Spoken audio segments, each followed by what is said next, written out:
بسم الله الرحمن الرحيم الحمد لله رب العالمين والعاقبة للمتقين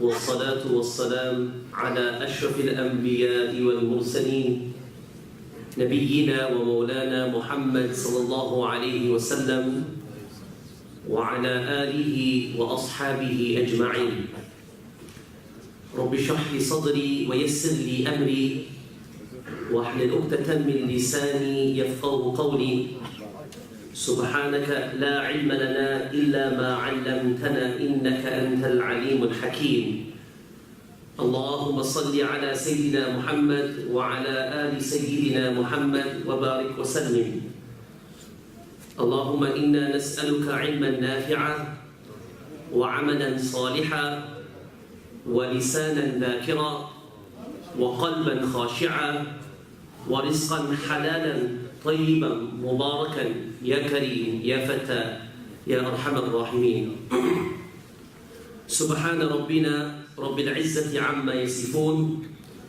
وسلام على المرسلين فالحمد لله رب العالمين. My respected elders, brothers, sisters, mothers, Assalamu alaikum wa rahmatullahi ta'ala wa barakatuh. All praises to Allah subhanahu wa ta'ala that has given us this beautiful opportunity to sit in a gathering of malaika, any gathering that is in the remembrance of Allah, any gathering that is in the remembrance of Allah is in the gathering of the malaika. And the dua of those malaika that have been designated with this task, has been created for this task, is Allahumma gfir lahum warhamhum. Allahumma gfir lahum warhamhum. Oh Allah, forgive them for their sins entirely and shower your mercy upon them. May Allah make us part of those that when we walk away from the gathering, we are like a newborn baby, sinless. And may Allah subhanahu wa ta'ala continue to shower His mercy upon us. My respected brothers and elders, alhamdulillah, we have passed a very honorable month, a very beautiful month, and that was the month of Ramadan. من صام رمضان إيمانا واحتسابا غفر له ما تقدم من ذنبه وكما قال عليه الصلاة والسلام. Whoever witnesses the month of Ramadan and he fasts in the month of Ramadan with two qualities, having faith واحتسابا and hoping for the mercy of Allah, غفر له ما تقدم من ذنبه. Allah Ta'ala promises us that He forgives us for all our sins. In a hadith which is Qudsi, the Prophet Allah Subhanahu wa Ta'ala says, أَنَا عِنْدَ ظَنِّ عَبْدِ بِي. I am to my slave how much yaqeen, how much faith they have in me.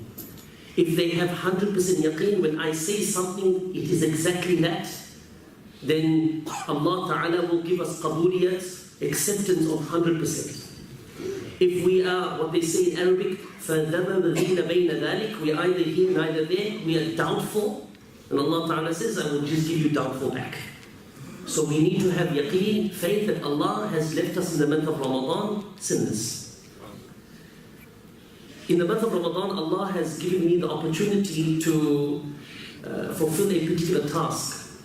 In the month of Ramadan, I was traveling on behalf of Islamic Council of Queensland with a budget from the Attorney General, Queensland State Government, talking to all the rural areas about two problems that we have in today's time. One of the problems is Islamophobia, and the other issue is extremism. Both these two elements or these two problems is something that is not befitting for Australia. So through Islamic Council of Queensland, I went up to Cairns, Townsville, Mackay, Gladstone, Rockhampton, Sunshine Coast, and all the different areas, and met all the beautiful Muslim brothers in these areas. And what got me to stand up and make this move was a discussion that I had 2 months prior to Ramadan. I serve on the Education Department for Religious Studies with the Minister of Education.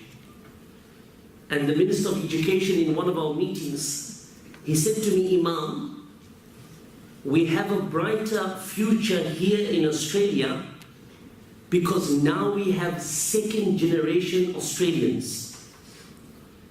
We have a brighter future because in Australia now, we have now second generation Australians.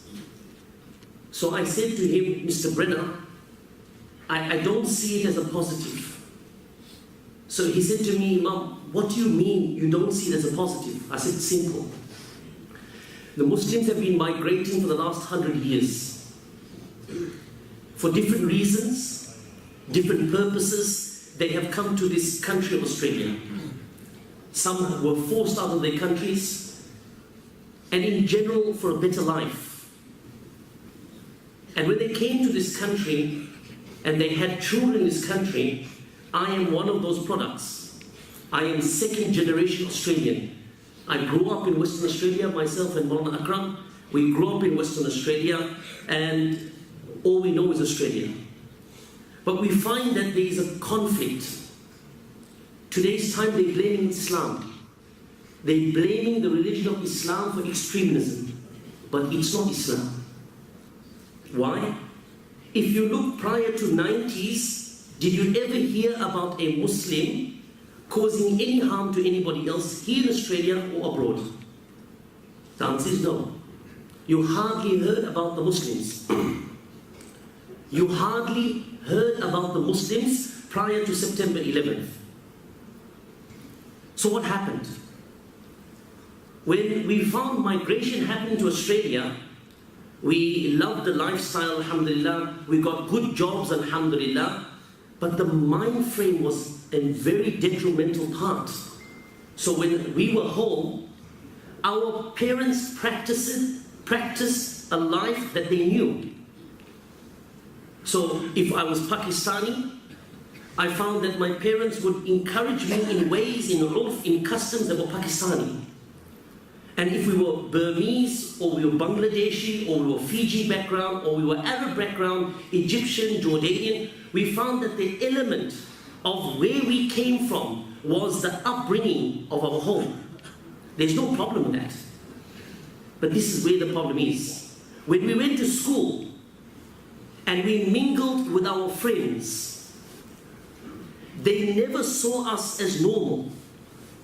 They could never relate with us, and we could never relate with them. There was this massive gap between the second generation Australian and mainstream Australia. It was very difficult to communicate. It was very difficult to communicate between second generation Australians and the wider community. And we found ourselves becoming alienated. We found ourselves becoming alienated until a point came that we do not identify ourselves to anybody. Give a man a lot of money, give a man a beautiful fast car, give a man a massive house. But if he doesn't identify himself as somebody, then he feels like nobody.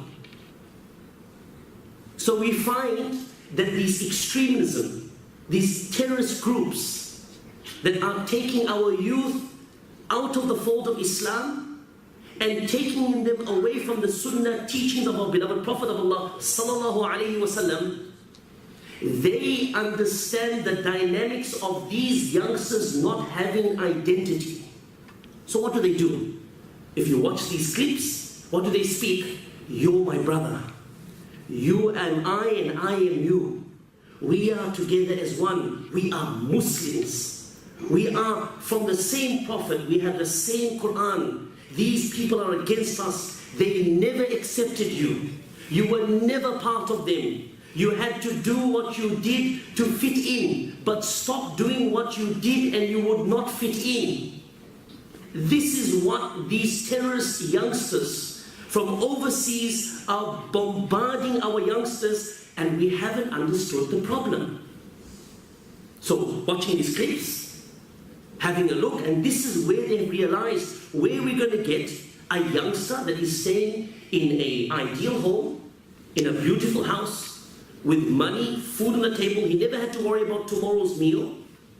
Why would they leave their beautiful situation, their beautiful surroundings, to go to war?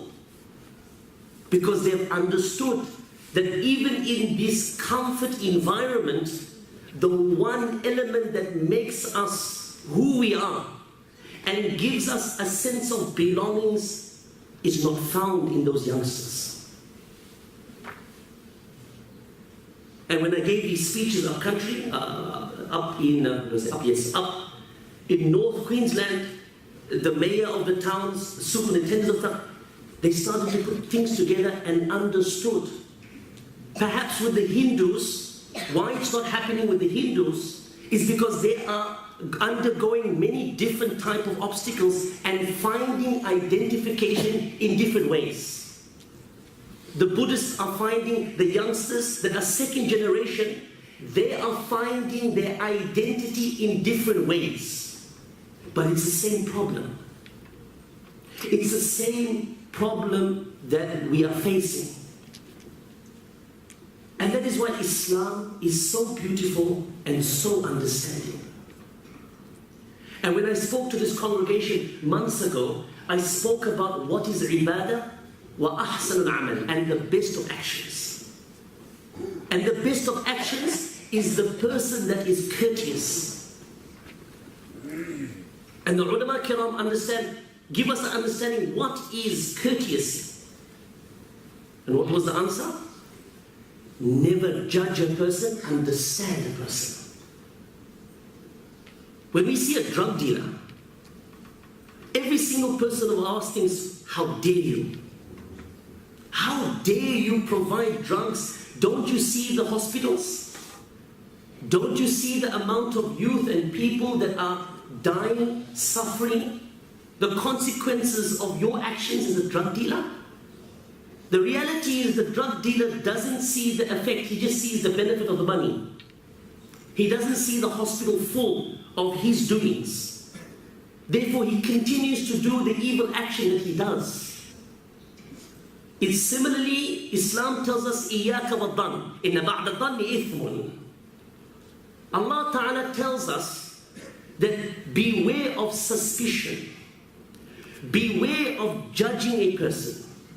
Beware of slandering a person. Beware of belittling a person with the tongue. The Prophet of Allah sallallahu alaihi wasallam says, if you guard that which lies between your jaws and that which is between your legs, I guarantee you paradise.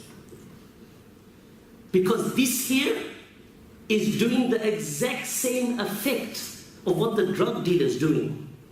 When we backbite, when we slander, when we judge others. And what are we judging on, my dear brothers? If there's a puzzle, we take a piece of the puzzle and we try to assume a picture.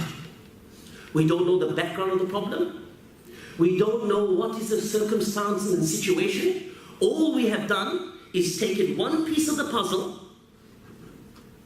and we have judged the person according to the one piece of the puzzle. And we broadcast it, and we highlighted it. We don't know that we are destroying a person's honor, integrity, and perhaps his life, or perhaps her life. And that's why we find that people are taking the Quran, trying to come up with solutions, بغير حساب, without any referencing. And we continue to make this same mistake again and again, my dear brothers. The solution. The solution to this issue that we find ourselves is never judge. Let us take a stance today that this country depends upon every single individual creating a productive and positive future. As Allah in the Quran says, if you kill one person, it's as if you have killed humanity. And when you save one person, it's as if you save humanity. So when we stand up, Allah is telling us, me as an individual, When I stand up and I make the change, is when change occurs. Sometimes we say, no, but it's me, myself. What change can I make as an individual? No, Allah is telling us, you as an individual, I as an individual, that change that we make will save society. So if today we decide to take the stance that I'm going to guard my tongue, and I'm going to try to relate and understand my children, and I'm going to start to understand my family, and I'm going to start to understand my musallis, and I'm going to understand the people at my workplace. Because Islamophobia is on the other end, where we find Australians judging before understanding. Islamophobia is on the same problem, and that is judging before understanding. So if we want them to understand, let us understand ourselves first. And when we understand ourselves first, and we start becoming positive in our speeches, and we start becoming productive in our speeches, then insha'Allah ta'ala, wallahi, overnight, Allah's mercy, the change that will happen, يَتَبَدَّلُ مِنْهُ, there will be such change in our society that our children doesn't have to feel lost anymore. Working in society, my respected brothers, my honorable brothers, the amount of youth that is in drugs, the amount of youth that is in nightclubs, the amount of youth that are busy with woman abusing, the amount of youth that are busy with all these evil acts, if we start to count, we will start to cry. We will start to cry. So some youth have taken extremism, but many of them have taken other ways because they don't feel belonged. They don't feel belonged. And that's why the masajid have become what? Museums. We don't find the youngsters anymore. It's so sad. In Ramadan, we find people shouting in the masjid at youngsters. They're still coming to the mosque. I always remind Imam Akram, we were the two youngsters in the masjid, and today we're still in the mosque. Rather than shouting the child that comes to the mosque, what about the child that's not in the masjid at all? I remember a friend of mine, Fahim Kondaka, he was mentioning that when him and his family was in South Africa, an uncle, a doctor, used to pick them up with his youth and take them to the masjid. And he said that effect allowed him to continue to love the masjid. So these are the effects that we need to create after the month of Ramadan. Collectively, we can move mountains. Collectively, we can create the impossible. But we need to work together. Like, mashallah, Slacks Creek in particular, but the people of Queensland have helped the people of Somalia, and helped the people of Palestine, and helped the people of Burma, and many places in the world. When are we going to help ourselves? When are we going to start collecting for ourselves? And that's not money. We don't need monetary money for this. I'm not asking for money today. What I'm asking for is understanding and jama'ah. Inna Allah ma'a jama'ah. Allah is with the congregation. Is to leave our differences aside. Leave our differences aside and realize that we're heading to a dark path unless we collectively first acknowledge the problem that we have and find solutions to this problem. But this can only be done when we are together. When we leave our differences aside. And we create that environment that is understanding. And in that way, insha'Allah ta'ala, we can see youngsters in the masjid. We can see our beautiful youth being in the front saf.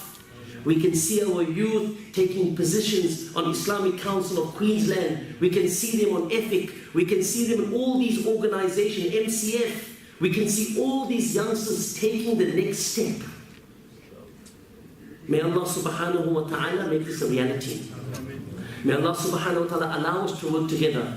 I am open for opinions, and many of the imams are open for opinions. Come and sit with us and give us an experience, give us that wisdom, how we can create a better future for our children. Because the Prophet ﷺ says, and I end off with this, قال النبي صلى الله عليه وسلم كلكم راع وكلكم مسؤول عن رعيته والرجل راع على بيته ومسؤول عن رعيته أو كما قال عليه الصلاة والسلام. Every man is a shepherd. It's very nice to say that we're in charge. But look at how Allah subhanahu wa ta'ala, the Prophet mentions it. Every man is a shepherd. And every shepherd will be asked about his flock on the day of Qiyamah. And a man, he will be asked about his household. What was the upbringing of your children? Were you worried about the people and what degree he got? Or were you worried about his akhirah? Were you worried about his iman? Were you worried about his contemplation, his contentment, his sakinah, his tranquility? That is what Allah will ask for. Mas'ul and ra'iyati, we will be asked about our flock. May Allah subhanahu wa ta'ala bless us. May Allah ta'ala guide us. May Allah ta'ala keep us together as one. Wa akhiru da'awana. فَالْحَمْدُ لِلَّهِ رَبِّ الْعَالَمِينَ.